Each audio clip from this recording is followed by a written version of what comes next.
सिंधुदुर्ग जिल्ह्यातील फोंडाघाट येथे एका सामाजिक कार्यकर्त्यावर कथित हल्ला आणि धमकी दिल्याप्रकरणी गंभीर तक्रार कणकवली पोलीस ठाण्यात दाखल करण्यात आली आहे। तक्रारदार समीर सामंत यांच्या म्हणण्यानुसार ते ग्रामपंचायतीतील कथित भ्रष्टाचार, निधीचा गैरवापर आणि अनधिकृत बांधकामांविरोधात सातत्याने आवाज उठवत होते। याच कारणातून काही व्यक्तींनी त्यांना यापूर्वीही धमक्या दिल्याचा आरोप त्यांनी केला आहे। पोलिसांकडे दिलेल्या तक्रारीनुसार 15 जून रोजी सकाळी ते आपल्या चुलत भावासोबत कणकवलीकडे जात असताना फोंडाघाट बाजारपेठेतील सापळे ब्रिज परिसरात काही व्यक्तींनी त्यांची गाडी अडवली। तक्रारीनुसार त्यानंतर काही जणांनी गाडीला घेराव घालत त्यांना बाहेर येण्यास सांगितले। ग्रामपंचायतीची बदनामी करतोस अशा शब्दात शिवीगाळ आणि जीवे मारण्याच्या धमक्या दिल्याचा आरोप करण्यात आला आहे।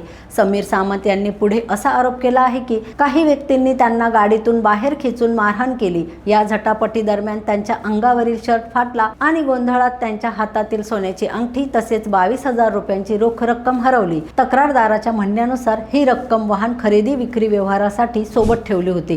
झटापटी दरम्यान ती खाली पडून कोणीतरी अप्रामाणिकपणे घेऊन गेल्याचा आरोप त्यांनी व्यक्त केला आहे। या प्रकरणात समीर सामंत यांनी 9 जणांविरोधात कणकवली पोलीस ठाण्यात तक्रार दाखल केली असून धमकी, मारहाण आणि रोख रक्कम व दागिना गायब झाल्याबाबत चौकशीची मागणी केली आहे। दरम्यान या प्रकरणाचा पुढील तपास पोलीस करत असून सत्य काय आहे हे तपासानंतरच स्पष्ट होणार आहे।